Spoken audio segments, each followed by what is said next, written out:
사랑하는 여러분, 오늘 하루는 어떠셨나요? 혹시 삶의 무게에 지쳐 잠시 쉬어가고 싶은 마음이 들지는 않으셨는지요? 우리의 신앙 여정은 때로 무거운 짐을 지고 가파른 언덕을 오르는 것처럼 느껴질 때가 있습니다. 이것도 해야 하고 저것도 지켜야 한다는 수많은 규칙과 의무감 속에서 우리는 진정한 쉼을 잃어버리곤 합니다. 하지만 성경이 말하는 그리스도인의 삶은 본질적으로 쉼의 삶입니다. 이 쉼이란 아무것도 하지 않는 게으름이 아닙니다. 오히려 내가 멈출 때 하나님께서 일하시기 시작하는 놀라운 원리를 의미합니다.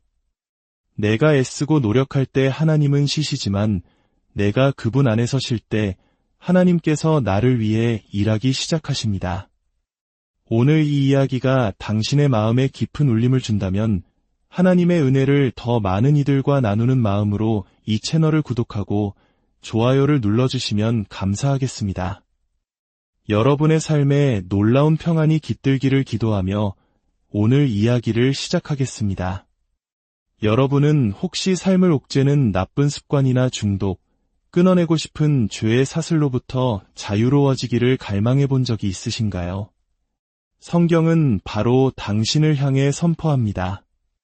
당신이 다스리는 삶을 살게 될 것이라고 말입니다. 로마서 6장 14절은 이렇게 증언합니다. 제가 너희를 주장하지 못하리니 이는 너희가 율법 아래에 있지 아니하고 은혜 아래에 있음이라. 참 이상하지 않습니까? 우리의 일반적인 생각, 인간적인 논리로는 이렇게 말해야 맞을 것 같습니다. 죄가 너희를 다스리지 못하게 하려면 율법 아래 있어야 한다. 마치 십계명과 같은 엄격한 규칙을 사람들에게 주어야 그들이 거룩해지고 죄를 짓지 않을 것이라고 생각하는 것이 우리의 상식입니다. 하지만 성경은 정확히 그 반대를 말합니다. 죄를 이기는 비결은 율법이 아니라 은혜 아래에 있는 것이라고 말입니다. 이것은 사탄이 가장 두려워하는 메시지입니다. 사탄은 하나님의 백성들이 그리스도 안에서 주어진 자유와 은혜를 누리지 못하도록 인간의 논리와 죄책감을 이용해 속삭입니다. 더 거룩해지려면 더 많은 율법을 지켜야 해 라고 말이죠. 그러나 이것은 진리가 아닙니다. 수많은 사람들이 죄와 중독에서 벗어나기 위해 자신의 노력과 행위, 즉 율법을 지키려는 시도로 몸부림칩니다. 하지만 그럴수록 더 깊은 좌절의 늪에 빠질 뿐입니다. 성경은 명확하게 말합니다. 당신이 은혜 아래 있을 때 바로 그때 죄가 당신을 지배하지 못한다고 말입니다. 여기서 말하는 죄는 단순히 죄를 짓는 행위를 넘어 죄를 짓게 만드는 근원적인 본성과 그 배후에 있는 사탄의 권세까지 포함하는 것입니다. 그렇습니다.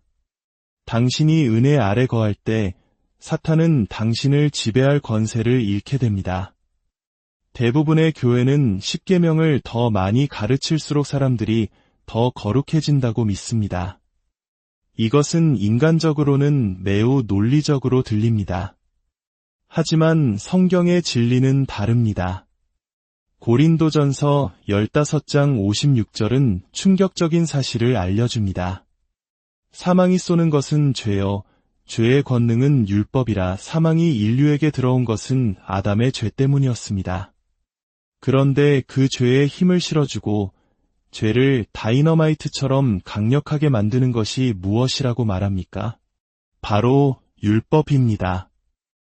이 구절을 제대로 설교하는 것을 듣기란 쉽지 않습니다.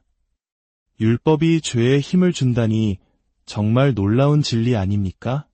그러므로 우리가 율법 아래 있지 않고 은혜 아래 있다고 선포하는 것은 죄의 권능으로부터의 완전한 자유를 선포하는 것입니다. 물론 이것이 아무런 통제 없이 방종하며 살아도 된다는 뜻은 결코 아닙니다. 율법 아래 있지 않다는 것은 이제 은혜라는 더 위대한 스승 아래 있다는 의미이기 때문입니다. 은혜는 율법이 결코 할 수 없었던 방식으로 우리를 가르치고 변화시킵니다. 사도 바울은 로마서 7장에서 이 깊은 진리를 하나의 비유를 통해 설명합니다. 율법을 잘 아는 사람들에게 그는 이렇게 묻습니다. 형제들아, 율법은 사람이 살아있는 동안에만 그를 주관하는 줄 알지 못하느냐? 그는 결혼한 여인의 비유를 듭니다. 한 여인이 남편이 있을 때 다른 남자와 결혼하면 간음한 여인이 됩니다. 하지만 만약 남편이 죽는다면 그녀는 그 남편의 법에서 자유롭게 되어 다른 남자와 결혼해도 죄가 되지 않습니다. 이것은 아주 상식적인 이야기입니다. 이제 이 비유를 우리의 영적인 현실에 적용해 봅시다. 비유 속의 여인은 바로 우리 자신을 상징합니다. 그리고 그녀의 첫 번째 남편은 바로 율법입니다. 우리는 율법 씨와 결혼한 상태였습니다. 이 첫 번째 남편, 율법 씨의 문제는 그가 너무나 완벽하다는 것입니다. 그는 거룩하고 의롭고 선합니다. 그는 아내인 우리에게 완벽함을 요구합니다. 아침 식사로 나오는 계란은 완벽한 반숙이어야 하고 커피는 혀를 데이지 않을 완벽한 온도여야 합니다. 그는 조금의 실수나 오점도 용납하지 않습니다. 만약 우리가 그의 요구를 하나라도 어기면 그 결과는 심판과 정죄뿐입니다. 야고보서 말씀처럼 율법의 한 조항이라도 어기면 모든 율법을 어긴 것과 같습니다. 율법 씨와의 결혼 생활은 이처럼 숨막히고 고통스러운 삶입니다. 그러던 어느 날, 이 여인은 새로운 사랑을 만납니다. 그분은 바로 예수 그리스도이십니다. 놀랍게도 이 새로운 분 역시 율법 씨만큼이나 아니 그 이상으로 완벽하신 분입니다. 하지만 결정적인 차이가 있습니다. 그분은 우리에게 완벽함을 요구하시는 대신 우리를 위해 모든 것을 완벽하게 행해 주십니다. 우리를 위해 완벽한 아침을 준비하고 우리를 위해 완벽한 삶을 살아주십니다. 여인은 이제 그분과 결혼하고 싶어 합니다. 하지만 문제가 있습니다. 첫 남편인 율법 씨가 아직 살아있기 때문입니다. 그가 살아있는 한 새로운 분과 결혼하는 것은 영적인 간음이 됩니다. 그런데 첫 남편인 율법 씨는 죽을 수가 없습니다. 하나님의 거룩한 요구는 영원하기 때문입니다. 그렇다면 어떻게 이 딜레마를 해결할 수 있을까요? 바울은 여기서 놀라운 해법을 제시합니다. 남편이 죽을 수 없다면 아내가 죽으면 되지 않겠느냐는 것입니다. 만약 여인이 죽었다가 다시 부활한다면 그녀는 첫 남편의 법으로부터 완전히 자유로워지지 않겠습니까? 이것이 바로 십자가의 비밀입니다. 예수님께서 십자가에서 죽으신 것은 단지 우리의 죄를 짊어지시기 위함만이 아니었습니다. 그것은 또한 우리, 즉 여인이 율법에 대하여 죽을 수 있는 합법적인 죽음을 제공하기 위함이었습니다. 우리가 그리스도와 함께 십자가에 못 박힘으로써 우리는 첫 남편인 율법에 대하여 죽었습니다. 그리고 이제 우리는 죽음에서 부활하신 예수 그리스도와 합법적으로 결혼할 수 있게 된 것입니다. 이제 우리의 남편은 예수님이십니다. 그분은 우리 안에 거하시며 그분의 거룩한 요구는 여전히 동일합니다. 하지만 이제는 우리가 그것을 이루려 애쓰는 것이 아니라 우리 안에 계신 그분이 우리를 통해 그분의 삶을 살아내십니다. 우리는 그저 그분께 기대어 안식하기만 하면 됩니다. 율법은 부정한 것을 만지지 말라고 말합니다. 깨끗한 사람이 부정한 것을 만지면 부정해지기 때문입니다. 그러나 은혜이신 예수님은 달랐습니다. 예수님께서 산에서 내려오실 때 한 나병 환자가 와서 간구했습니다. 주님, 원하시면 저를 깨끗하게 하실 수 있나이다. 율법에 따르면 랍비가 나병 환자를 만지면 그 랍비가 부정해집니다. 하지만 예수님은 평범한 랍비가 아니셨습니다. 그분은 주저없이 손을 내밀어 그를 만지셨습니다. 놀랍게도 예수님이 부정해진 것이 아니라 나병 환자가 깨끗해졌습니다. 율법 아래에서는 죄와 질병이 전염되지만 은혜 아래에서는 생명과 건강, 거룩함이 전염됩니다. 할렐루야. 로마서 7장은 이렇게 결론 내립니다.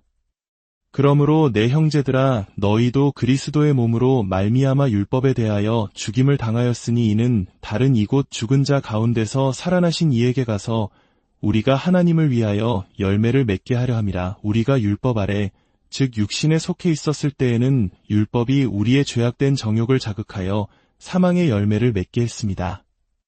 마치 맑아 보이는 물잔이 있다고 상상해 보십시오. 그 안에는 흙먼지 같은 찌꺼기가 가라앉아 있을 뿐입니다. 물은 깨끗해 보이지만 마시면 위험합니다. 이것이 바로 율법이 없을 때의 우리 육신의 상태입니다. 이때 하나님께서 율법이라는 은수저를 넣어 그 물을 휘젓습니다. 그러자 가라앉아 있던 찌꺼기들이 모두 떠올라 물이 온통 흙탕물이 됩니다. 여기서 우리가 물을 더럽게 만든 것이 숟가락이라고 말할 수 있습니까? 아닙니다. 숟가락은 단지 그 안에 이미 존재하던 더러움을 드러냈을 뿐입니다. 율법의 역할이 바로 이것입니다. 율법은 죄를 만드는 것이 아니라 우리 안에 이미 있던 죄를 드러내어 우리가 스스로를 구원할 수 없는 존재임을 깨닫고 구원자이신 예수님께 나아가도록 인도하는 역할을 합니다. 사도 바울은 놀라운 선언을 합니다. 율법이 없었더라면 죄는 죽은 것이었느니라. 사탄은 이 진리를 너무나 잘 알고 있습니다. 그래서 종교적인 모습으로 위장하여 우리에게 다가와 속삭입니다. 하나님을 기쁘시게 하고 싶으냐? 그렇다면 율법을 다시 붙잡아라. 사탄은 율법이 우리의 죄된 본성을 자극하여 결국 우리를 실패와 좌절로 이끌 것임을 알기 때문입니다. 이제 우리는 율법에서 해방되었습니다. 그렇다고 해서 우리가 이제 마음대로 살아도 된다는 뜻이 아닙니다. 우리는 이제 기록된 율법의 낡은 조문으로 섬기는 것이 아니라 성령의 새로운 것으로 섬깁니다. 이것은 무엇을 의미할까요? 율법은 간음하지 말라고 차갑게 명령합니다. 이것을 지키는 사람은 아내를 사랑하지 않으면서도 외적으로는 이 계명을 지킬 수 있습니다. 하지만 성령님은 우리 안에서 이렇게 속삭이십니다. 오늘 아내를 위해 작은 선물을 준비해 보세요. 그녀의 손을 잡고 사랑한다고 따뜻하게 말해주세요. 성령의 인도는 율법의 요구를 훨씬 뛰어넘는 사랑의 차원으로 우리를 이끌어갑니다. 사랑하는 여러분, 그리스도인의 삶은 심의 삶입니다. 예수님께서는 3년 반의 공생애 동안 누구보다 안식 가운데 거하셨지만 또한 누구보다 위대한 일을 성취하셨습니다. 그분은 언제나 은혜의 리듬 속에서 움직이셨습니다. 당신이 당신의 힘으로 일하려 할 때 하나님은 쉬십니다. 그러나 당신이 모든 것을 내려놓고 주님 안에 서실 때 하나님께서 당신의 삶에 놀라운 일을 행하기 시작하십니다. 당신의 모든 염려와 무거운 짐을 그분께 맡기십시오. 그리고 그분이 주시는 참된 안식 안으로 들어가십시오. 이제 다 함께 기도하겠습니다. 사랑과 은혜가 풍성하신 하나님 아버지, 오늘 율법과 은혜의 놀라운 비밀을 깨닫게 하시니 감사합니다. 우리는 그동안 우리 자신의 힘과 노력으로 거룩해지려 했으며 지쳐 있었습니다. 이제는 그 모든 무거운 짐을 내려놓고 우리를 위해 모든 것을 이루신 예수 그리스도 안에서 참된 안식을 누리기를 원합니다. 우리를 율법에서 해방시켜 주시고 이제는 사랑의 성령님을 따라 살아가게 하옵소서. 이 말씀을 듣는 모든 이들의 삶 가운데 주님의 특별한 축복이 임하기를 기도합니다. 아브라함의 복과 신명기 28장의 복으로 채워주옵소서. 이 한 주간 모든 위험과 재난으로부터 어둠의 권세로부터, 질병과 사고로부터 당신의 자녀들을 눈동자와 같이 지켜주시고 보호하여 주옵소서. 가는 곳마다 하늘의 은총을 더하시고 가장 좋은 때에 가장 좋은 장소로 인도하여 주옵소서. 당신의 아들 예수 그리스도가 이루신 일로 말미암아 우리를 향한 당신의 얼굴에 기쁨의 미소가 가득하게 하옵소서. 그 미소로 우리의 길을 형통하게 하시고 세상이 줄 수 없는 예수님의 살롬, 그 위대한 평강으로 우리의 마음과 생각을 가득 채워주시옵소서.